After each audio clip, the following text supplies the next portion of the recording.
그만해.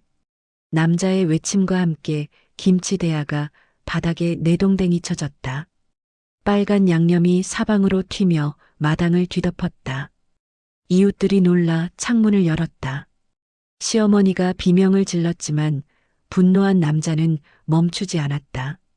대야 하나, 둘, 셋. 사흘 동안 담근 김치가 순식간에 바닥에 쏟아졌다. 대체 무슨 일이 있었던 걸까? 평범해 보였던 그 며느리에게 무슨 일이 일어난 걸까? 이 놀라운 반전의 전체 이야기가 궁금하시다면 잠시만 구독 버튼을 눌러주세요. 평범해 보이는 사람들의 숨겨진 이야기를 매일 전해드립니다. 알림 설정까지 해두시면 더 빨리 만나보실 수 있어요. 그럼 사흘 전으로 돌아가 보겠다. 모든 것이 평범하게 시작된 그날로 새벽 5시 마당에 배추가 산처럼 쌓여 있었다. 서연이가 창문 너머로 그 광경을 보며 한숨을 쉬었다. 수술한 지 이제 겨우 3주. 아직 배에 힘을 주는 것도 조심스러운 시기였다. 연희야, 빨리 나와. 시어머니 최정숙의 목소리가 마당에 울려 퍼졌다. 연희가 두꺼운 옷을 껴입고 마당으로 나갔다. 찬바람이 수술 자리를 파고드는 것 같았다. 이게 다 몇 폭인데요? 300폭이야. 우리 식당 단골 들 것까지 해야 하니까 이번 주 안에 다 끝내야 해. 정숙은 30년째 운영하는 전통 식당이 자랑이었다. 동네에서 손꼽히는 김치 맛으로 유명했다. 어머님, 제가 요즘 몸이 좀 안 좋아서요. 병원에서도 무리하지 말라고. 아픈 소리 그만하고 시작해. 젊은 것이 뭘 그렇게 약해? 우리 때는 수술하고도 이랬어. 연희가 고무장갑을 끼고 대야에 손을 담갔다. 찬물이 손끝을 찔렀다. 수술 후 몸이 예전 같지 않았다. 조금만 무리해도 금방 기운이 빠졌다. 부엌 창문 너머로 작은 며느리가 보였다. 임신 5달인 수경이었다. 수경아, 너는 집에서 쉬어. 몸조리 잘해야지. 정숙의 목소리가 갑자기 다정해졌다. 같은 며느리인데 이렇게 다를 수 있을까? 연희는 입술을 깨물며 배추를 씻기 시작했다. 1시간이 지나자 연희의 손가락 끝이 빨갛게 부어올랐다. 찬물에 계속 담가두니 감각이 무뎌졌다. 배추 한 포기를 들어올릴 때마다 배에서 찌릿한 통증이 올라왔다. 어머님, 잠깐만 쉬어도 될까요? 배가 너무 아파서요. 뭘 쉬어? 겨우 20포기 했는데. 이런 식으로 하면 언제 끝나? 정숙이 팔짱을 낀 채 내려다봤다. 마치 감독관처럼. 연희가 다시 배추를 집었다. 손에 힘이 제대로 들어가지 않았다. 배추가 미끄러져 대야 밖으로 떨어졌다. 조심해. 배추가 얼마짜리인 줄 알아? 죄송해요. 점심때가 되었지만 연희는 밥을 먹을 수 없었다. 속이 메스꺼워서 물조차 넘기기 힘들었다. 수술 후 계속되는 증상이었다. 밥은 안 먹고 뭐해? 빨리 먹어. 어머님, 속이 안 좋아서요. 약한 소리 그만하고 먹어. 안 먹으면 더 힘들어. 오후 4시 연희의 손에서 피가 배어나오기 시작했다. 거친 배추잎과 찬물 때문에 손가락 마디가 갈라진 것이었다. 고무장갑 안쪽이 축축하게 젖어갔다. 어머님, 손에서 피가 나요. 밴드 붙이고 해. 뭘 그렇게 호들갑이야. 연희가 집 안으로 들어가 밴드를 붙였다. 거울에 비친 자신의 얼굴이 창백했다. 눈 밑에 시퍼런 그림자가 져 있었다. 밖에서 정숙의 목소리가 들렸다. 뭐하냐? 빨리 안 나와? 연희가 다시 마당으로 나갔다. 해가 기울고 있었지만 배추는 아직도 산더미처럼 남아 있었다. 저녁 7시 강민우가 퇴근했다. 현관문을 열자마자 마당에 연희가 보였다. 아내의 어깨가 축 처져 있었다. 여보, 아직도 하고 있어? 민우가 마당으로 나갔다. 연희의 얼굴을 보고 깜짝 놀랐다. 입술이 파랗게 질려 있었다. 얼굴이 왜 이래? 많이 아파? 괜찮아. 조금만 더 하면 돼. 연희가 억지로 웃었다. 하지만 목소리에 힘이 없었다. 어머니, 이제 그만하시죠. 연희 상태가 안 좋아 보여요. 민우가 정숙에게 말했다. 뭐가 안 좋아? 멀쩡한데. 너도 좀 도와주면 빨리 끝나지. 민우가 소매를 걷어붙이고 배추를 들었다. 하지만 정숙이 막아섰다. 너 내일 회사 가야 하잖아. 가서 쉬어. 이건 며느리 일이야. 어머니, 그래도 시집 온 지가 언제인데 아직도 이것도 못해? 우리 수경이는 임신했는데도 안 그래. 민우가 연희를 걱정스럽게 바라봤다. 연희가 고개를 저었다. 괜찮다는 신호였다. 민우가 집 안으로 들어갔다. 하지만 계속 창문 너머로 마당을 지켜봤다. 연희의 움직임이 점점 느려지고 있었다. 밤 10시 연희가 배추를 안고 비틀거렸다. 그대로 주저앉을 뻔했다. 정신 차려. 배추 떨어뜨리면 어떡해. 정숙이 소리쳤다. 어머님, 정말 못하겠어요. 너무 어지러워요. 어지러워도 해야지. 내일 손님들 오는데 김치 없으면 어떡하려고. 연희의 눈에서 눈물이 흘러내렸다. 하지만 정숙은 신경 쓰지 않았다. 울지 말고 해. 눈물로 되는 게 어디 있어?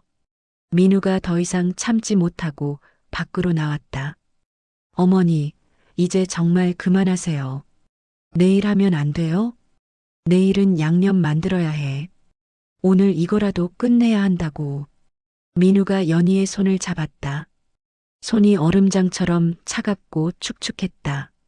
장갑을 벗겨보니 손가락마다 상처가 나 있었다. 여보, 이게 뭐야? 괜찮아. 조금만 더 하면 돼. 연희가 다시 배추를 집으려 했다. 하지만 손에 힘이 없어서 배추가 떨어졌다. 그 순간 연희의 몸이 앞으로 쓰러졌다. 연희, 민우가 쓰러지는 연희를 붙잡았다. 몸이 깃털처럼 가벼웠다. 얼마나 빠진 걸까? 어머니, 병원 가야 해요. 병원은 무슨, 좀 쉬면 괜찮아. 정숙이 팔짱을 꼈다. 괜찮을 리가 없잖아요. 민우가 연희를 안고 차로 향했다. 정숙이 뒤따라 소리쳤다. 김치는 어떡하고. 내일 손님들 오는데. 민우는 대답하지 않았다. 차에 연희를 태우고 급히 출발했다. 병원 응급실 의사가 연희를 진찰했다. 혈압계, 청진기, 각종 검사가 이어졌다. 보호자분은 밖에서 기다려주세요. 민우가 복도에서 초조하게 왔다 갔다 했다. 30분이 지나자 의사가 나왔다. 환자분 상태가 좋지 않습니다. 어떻게 안 좋은데요? 민우가 다급하게 물었다. 위 수술 후 회복기인데 과로로 체력이 급격히 떨어졌어요. 탈수 증상도 심하고요. 의사가 차트를 보며 설명했다. 많이 위험한 건가요? 지금 상태로는 입원이 필요합니다. 면역력도 많이 저하돼 있어서 감염 위험도 있고요. 민우의 얼굴이 하얗게 질렸다. 수술한 지 얼마 안 됐다고 하셨죠? 이 시기에는 절대 안정이 필요합니다. 무슨 일을 그렇게 하셨나요? 민우가 상황을 설명했다. 김장 300포기, 사흘간의 노동, 찬물에 계속 담근 손. 의사의 표정이 굳어졌다. 말도 안 됩니다. 수술 환자한테 그런 노동을 시키면 어떡합니까? 시어머니가 시켜서요. 가족이라도 이건 아닙니다. 자칫 잘못하면 큰일 날 뻔했어요. 병실로 옮겨진 연희가 링거를 맞으며 잠들어 있었다. 민우가 연희의 손을 잡았다. 손가락마다 밴드가 붙어 있고 상처가 보였다. 미안해. 내가 진작 막았어야 했는데. 민우의 눈에서 눈물이 떨어졌다. 다음 날 아침 정숙이 병원에 나타났다. 많이 아프대? 네. 입원해야 한대요. 그럼 김치는 누가 해? 민우가 어머니를 노려봤다. 지금 그게 중요해요? 사람이 이렇게 됐는데. 그래도 장사는 해야지. 손님들이 기다리는데. 어머니, 정말 그렇게 생각하세요? 민우의 목소리가 떨렸다. 분노가 차오르고 있었다. 이틀 후 연희가 퇴원했다. 의사는 절대 안정을 강조했다. 하지만 집에 도착하자마자 정숙이 기다리고 있었다. 이제 좀 나았으면 마저 해야지. 어머니, 의사 선생님이 쉬라고 했어요. 민우가 가로막았다. 쉬긴 뭘 쉬어. 벌써 이틀이나 밀렸는데.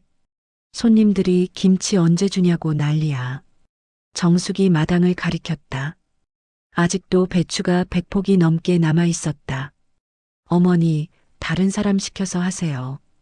연희는 못해요. 다른 사람은 우리 집 김치 맛을 몰라.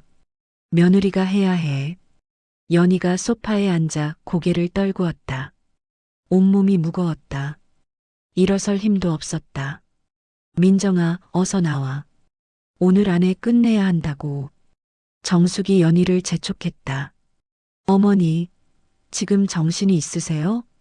민우의 목소리가 높아졌다. 뭐, 너 지금 나한테 큰 소리 치는 거야? 당연히 큰 소리 칩니다. 사람이 병원 갔다 왔는데 또 일 시키려고 하세요? 그래도 며느리가 할 일은 해야지. 정숙도 목소리를 높였다. 이웃집 창문이 하나둘 열리기 시작했다. 민우가 마당으로 나갔다. 김치 대야들이 줄지어 놓여 있었다. 어제 정숙이 혼자 버무려 놓은 것들이었다. 이게 뭐가 중요하다고. 민우가 첫 번째 대야를 들어 올렸다. 뭐 하는 거야? 거기 손대지 마. 정숙이 소리쳤다. 그만해. 민우가 대야를 바닥에 내동댕이 쳤다. 빨간 김치가 사방으로 튀었다. 양념이 마당 바닥을 뒤덮었다. 미쳤어? 지금 뭐 하는 거야? 정숙이 비명을 질렀다. 이런 김치 필요 없어. 민우가 두 번째, 세 번째 대야도 계속 엎었다. 300포기 중 이미 버무려진 100포기가 순식간에 바닥에 쏟아졌다. 이웃들이 창문 밖으로 고개를 내밀었다. 저기 무슨 일이래? 김치를 왜 버려? 아들이 어머니한테 대드나 봐. 수군거리는 소리가 들렸다. 너희 집안 망신이야. 이웃들이 다 보잖아. 정숙이 울부짖었다. 망신은 어머니가 시킨 거예요. 사람을 이렇게 만들어 놓고. 민우가 마지막 대야까지 엎었다. 마당이 온통 김치로 뒤덮였다. 연희가 현관에 서서 그 광경을 바라봤다. 눈물이 흘러내렸다. 미안함과 고마움이 뒤섞였다. 이제 그만하자. 더 이상 이렇게 못 살아. 민우가 연희에게 다가와 손을 잡았다. 정숙이 바닥에 주저앉아 울었다. 이웃들의 시선이 따가웠다. 다음 날 민우의 휴대폰이 쉴 새 없이 울렸다. 회사 동료들이었다. 민우 씨, 인터넷 좀 봐요. 무슨 일인데요? 민우가 포털 사이트를 열었다. 지역 커뮤니티 게시판에 글이 하나 올라와 있었다. 작성자는 정숙이었다. 며느리가 김장김치를 다 엎어버렸습니다. 사흘 동안 정성껏 담근 300포기를 화풀이로 버렸어요. 요즘 며느리들은 시어머니 말을 안 듣더니 이런 일까지 저지르네요. 글 아래에는 마당 사진이 여러 장 첨부돼 있었다. 김치가 온통 쏟아진 모습이었다. 댓글이 100개가 넘었다. 요즘 며느리들 버릇 없어요. 시어머니한테 효도는 안 하고. 저런 며느리 둔 시어머니 불쌍해. 민우의 얼굴이 빨갛게 달아올랐다. 여보, 이거 봐. 어머니가 거짓말을 올렸어. 연희가 휴대폰을 보고 충격을 받았다. 사람들이 다 저를 욕하고 있어요. 걱정하지 마. 진실을 밝힐 거야. 민우가 병원 사회복지사 이수진에게 전화했다. 며칠 전 병원에서 명함을 받았던 사람이었다. 수진이 즉시 달려왔다. 이건 명백한 명예훼손이에요. 법적 대응이 필요합니다. 어떻게 해야 할까요? 일단 증거를 모아야 해요. 의사소견서, 병원 기록, 그리고 이 글도 캡처해 두세요. 수진이 공익 변호사 박준혁을 연결해 줬다. 준혁이 자료를 검토했다. 승산 있습니다. 의료 기록이 명확하니까요. 수술 후 환자에게 이런 노동을 시킨 건 학대에 해당합니다. 법적으로 문제가 될까요? 당연하죠. 그리고 거짓 사실을 유포한 것도 명예훼손입니다. 이틀 후 지역 신문에 작은 기사가 났다. 위 수술 환자에게 김장 300포기 강요, 명예훼손 고소. 기사는 익명으로 처리됐지만 내용은 자세했다. 수술 후 환자 사흘간의 강제 노동, 손에 상처, 응급실 입원.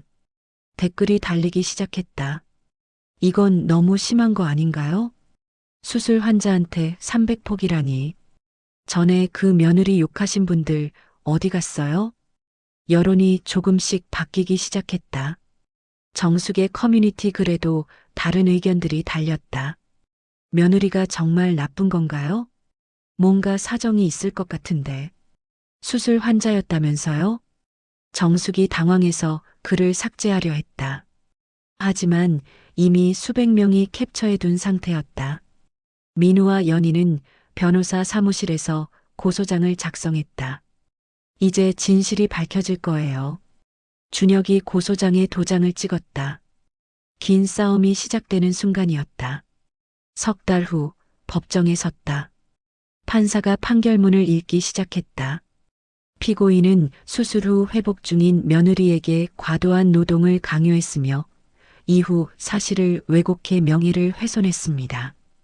벌금 100만 원, 위자료 200만 원을 선고합니다. 정숙이 고개를 숙였다. 방청석에서 한숨소리가 들렸다. 법정 밖으로 나오니 기자들이 기다리고 있었다. 소감 한 말씀 부탁드립니다. 가족이라고 해서 무엇이든 할 수 있는 건 아닙니다. 특히 환자에게는 더욱 조심해야 해요. 연희가 마이크에 대고 또박또박 말했다. 예전에 주눅든 며느리가 아니었다. 집으로 돌아오는 길 민우가 말했다. 이제 새로 시작하자. 우리끼리. 응. 뭔가 하고 싶은 일을 찾아볼게. 한 달 후 연희가 작은 부엌에서 반찬을 만들고 있었다. 수술 후 먹기 편한 부드러운 음식들이었다. 이거 맛있는데? 어디서 배웠어? 병원에서 영양사 선생님한테 배웠어. 환자들한테 좋은 음식이래. 그때 수진에게서 전화가 왔다. 연희 씨, 혹시 항암 환자 가정에 반찬 배달하는 거 관심 있으세요? 봉사단체에서 사람을 찾고 있어요. 연희의 눈이 반짝였다. 일주일 후 연희는 5가정을 방문했다. 모두 치료 중인 환자들이었다. 제가 직접 만든 거예요. 드시기 편하게 부드럽게 했어요. 고맙습니다. 요즘 입맛이 없었는데. 한 환자가 눈물을 글썽였다. 저도 수술 받았었어요. 그때 이런 도움을 받았거든요. 이제 제가 돌려드리고 싶어요. 배달을 마치고 집에 돌아온 연희가 말했다. 여보, 나 사업해볼까? 사업? 무슨 사업? 건강 반찬 배달이요. 환자분들한테 정말 필요한 거더라고. 민우가 웃으며 고개를 끄덕였다. 좋아. 해보자. 석 달 후 건강한 집이라는 작은 가게가 문을 열었다. 연희가 직접 만든 환자용 반찬을 파는 곳이었다. 주문이 하나둘 들어오기 시작했다. 수술 후 먹기 좋아요. 어머니가 잘 드세요. 정성이 느껴져요. 후기가 쌓여갔다. 입소문이 났다. 지역 신문에서 취재를 나왔다. 환자 가족이 시작한 건강 반찬 가게. 본인도 수술 경험이 있어 환자의 마음을 잘 압니다. 기사가 나가자 주문이 폭주했다. 연희는 하루 종일 부엌에서 일했다. 하지만 예전처럼 힘들지 않았다. 누가 시켜서가 아니라 스스로 선택한 일이었으니까. 여보, 다음 달부터 무료 배달 시작하려고. 무료로? 응. 형편이 어려운 환자분들한테 제가 도움받았던 것처럼. 민우가 연희를 꼭 안았다. 그의 아내는 이제 완전히 달라져 있었다. 1년이 지났다. 건강한 집은 직원 5명을 둔 작은 회사로 성장했다. 연희는 매주 10가정에 무료 반찬을 배달했다. 어느 겨울날 낯선 번호로 전화가 왔다. 여보세요? 연희야, 나야. 정숙이었다. 1년 만의 목소리였다. 어머님. 연희가 민우를 바라봤다. 민우가 고개를 끄덕였다. 네, 어머니. 요즘 어떻게 지내니? 잘 지내요. 뉴스에서 봤다. 사업 잘 된다면서? 네, 감사하게도. 침묵이 흘렀다. 정숙이 한참 만에 입을 열었다. 연희야, 내가 정말 미안하다. 그때 내가 너무 심했어. 목소리가 떨렸다. 괜찮아요, 어머님. 괜찮지 않아. 나도 알아. 내가 얼마나 잔인했는지, 내가 얼마나 아팠을지. 정숙이 흐느꼈다. 사실은 말이야, 나도 옛날에 시어머니한테 그렇게 당했거든. 그래서 며느리도 그래야 한다고 생각했나 봐. 연희가 깜짝 놀랐다. 어머님도요? 응. 그때는 그게 당연한 줄 알았어. 내가 참았으니까 너도 참아야 한다고 생각했지. 근데 그게 아니더라. 잘못된 거였어. 정숙의 목소리에서 후회가 묻어났다. 이제야 깨달았어. 너무 늦었지만. 연희야, 정말 미안하다. 연희의 눈에서 눈물이 흘러내렸다. 어머님, 이제 괜찮아요. 저도 이제 행복해요. 그래, 내가 행복하면 됐어. 그게 중요한 거지. 어머님도 건강하세요. 응, 너도 몸 조심하고. 전화가 끊어졌다. 연희가 한참을 휴대폰을 바라봤다. 용서할 수 있겠어? 민우가 조심스럽게 물었다. 용서라기보다는 이해하게 된 것 같아. 어머님도 피해자였구나. 그래도 어머니가 한 건 잘못된 거야. 알아. 하지만 그 사슬을 끄는 건 우리잖아. 이제 다음 세대는 달라질 거야. 연희가 창밖을 바라봤다. 눈이 내리고 있었다. 여보, 나 내일 어머님께 반찬 좀 보내드릴까? 정말? 응. 혼자 사시는데 힘드실 거야. 건강 챙기셔야지. 민우가 연희를 안았다. 너 정말 대단해. 다음 날 연희는 정성껏 반찬을 준비했다. 배송 상자에 편지를 한 장 넣었다. 어머님 건강하세요. 따뜻하게 드시길 바랍니다. 연희 올림. 택배가 출발했다. 연희가 부엌에서 다음 배달 준비를 했다. 환자들을 위한 부드러운 음식, 정성이 담긴 반찬들. 그때 민우가 부엌으로 들어왔다. 여보, 이거 봐. 어머니한테 문자 왔어. 고맙다. 잘 받았다. 맛있게 먹을게. 너희 덕분에 내가 사람이 됐구나. 정말 고맙다. 연희가 미소 지었다. 따뜻한 눈물이 흘러내렸다.